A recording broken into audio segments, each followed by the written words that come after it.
So the next point which I really want to discuss is how the binaries are created. Whenever some agitation starts or whenever some protest is happening, how the binaries are created, what is violence and what is non-violence.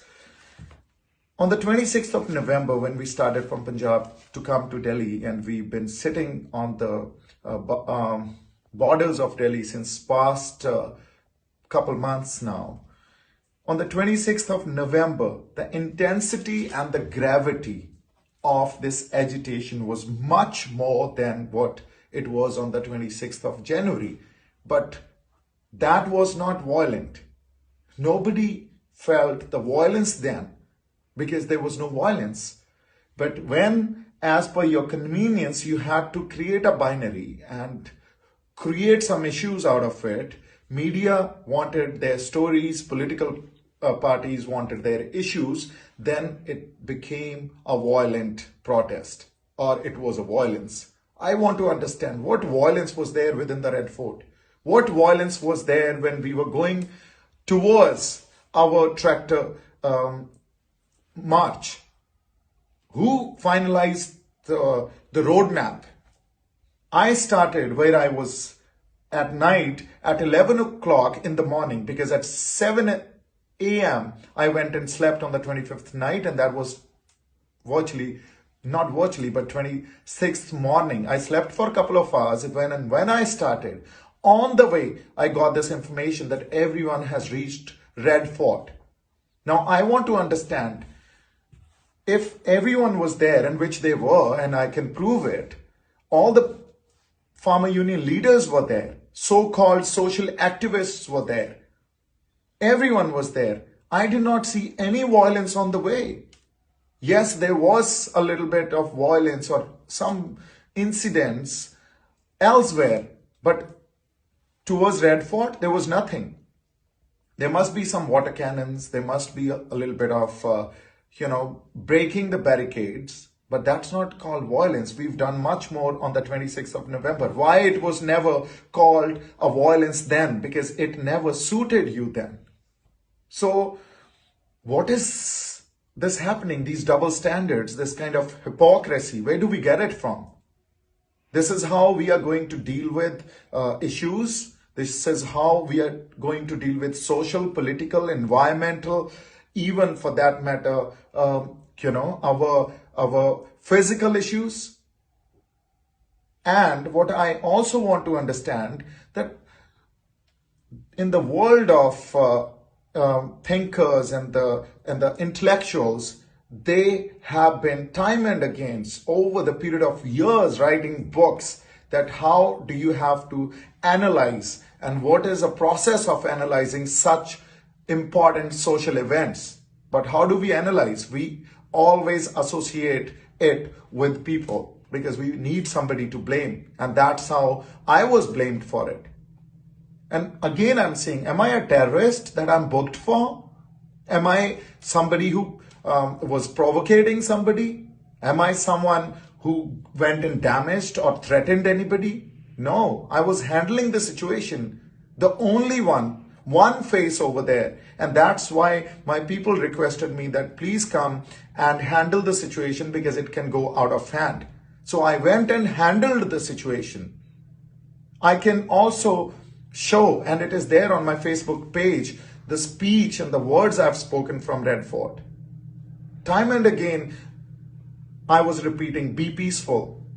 We got to sit here. Let's wait for our farmer union leaders. But nobody, they all were outside, but nobody had come in because nobody wanted to take the responsibility.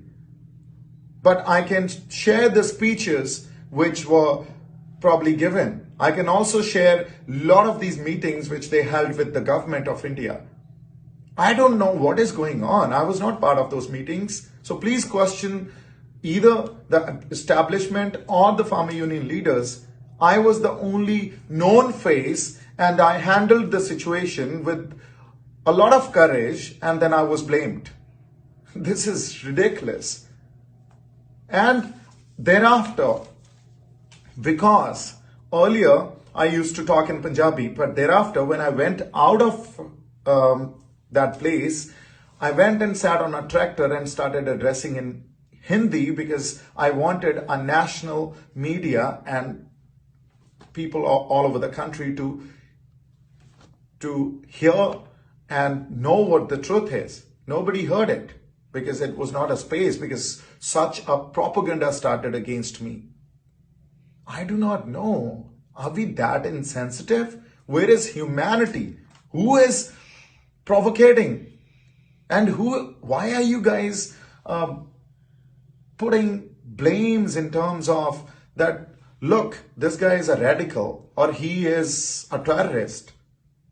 I'm a Sikh and we've been raised with this principle where it was taught, Manas ki jaat sabe eko pehchanbo. Recognize the entire human race as one. This is universal. This is not radical. We were taught Guru Nanak Dev Ji's principle, saying Sarbat da Pala. So this is what we believe in. This is how I've been raised. No, we are not radicals. We are not anti-national. We are not terrorists.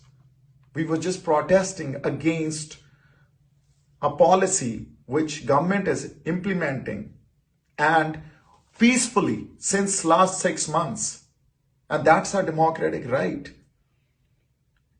But look at our media, the journalism, how they portrayed everything in a bad light. Because why?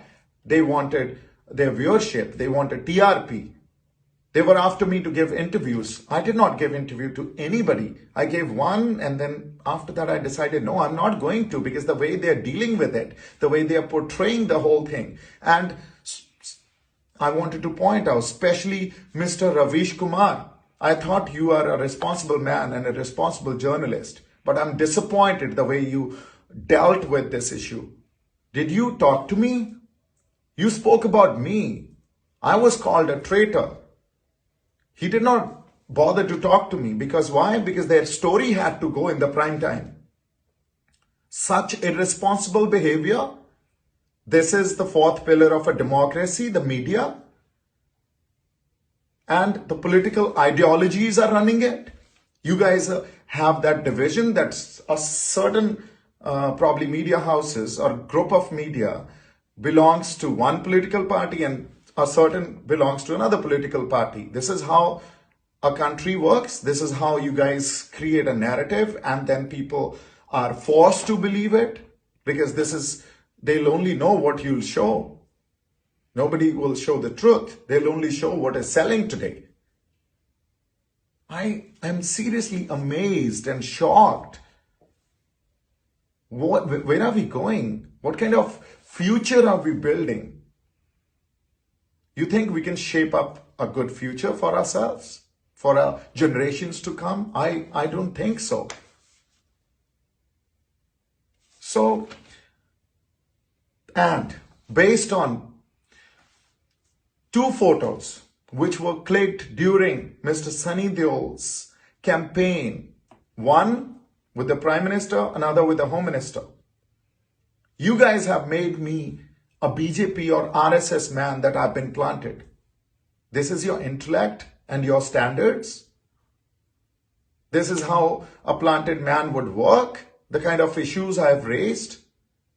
And what was it? An empty flag post. I am a citizen of this country. Red Fort belongs to me as well, as much as it belongs to you. And I, being a citizen of this country and a person who was known, a person who probably people would listen a little bit, went over there and handled the situation. Before me, the entire process already started, that our people saw an empty flag post. All what they've done, they've put Nishan Sahib and farmer's flag over there. And the national flag was already there. Nobody touched it. Nobody disrespected it. But how it was all portrayed, that we are actually there to disrespect our national flag. We are there causing violence. We are threatening the cops. On the contrary, those cops were thanking me because I was the one who was handling the situation with them. Nobody wanted to know the truth. Nobody knew the truth. Can we be more responsible? Can we be more accountable, more compassionate, more caring towards one another? Can we stop dealing with issues like this with such insensitive, behavior? I think it's time for us to change. I've been running away from cops. Why? See my track record.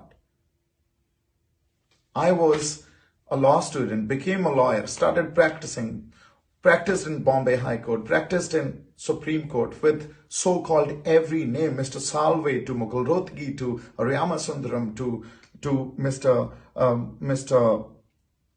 U.V. Lalit to Mr. Lot of others. I went and briefed all of them. And today, where am I sitting? In some Haryana village, in some kotha, with a family which is staying in the farms, and I'm on the roads running away from cops. And what have I done? That I raised these issues. I pointed out certain atrocities in the system, the kind of suppression and repression is there in the system. I really request you guys to think about it. That's all. I just wanted to share a little bit. And then, during lockdown, when we had COVID-19 situation, you guys, lot of these guys would look at Nishan Sahib and they would go towards it because there was a Gurdwara Sahib where langar was getting served. Then you did not have a problem from that Nishan Sahib. When our army goes and fights the Chinese at the border, they carry Nishan Sahib, then you don't have a problem. But when we are asking for our rights and Nishan Sahib, farmer's flag, our Indian flag is there, all three spirits are fighting this together, then you think it's religious? No, it's not religious. It's a way of life. It's that diversity which we have in this country, and we call it unity in diversity. Kindly do not tolerate diversity. Accept it. Acceptance is more important than tolerance. Tolerance portrays arrogance. We really need to think about these issues. We really have to be a good human beings and believe in humanity rather than getting divided and saying that, oh, so-and-so is a hardliner, or he's a terrorist, or he's a Khalistani, or so-and-so. You guys take care. Thank you so much.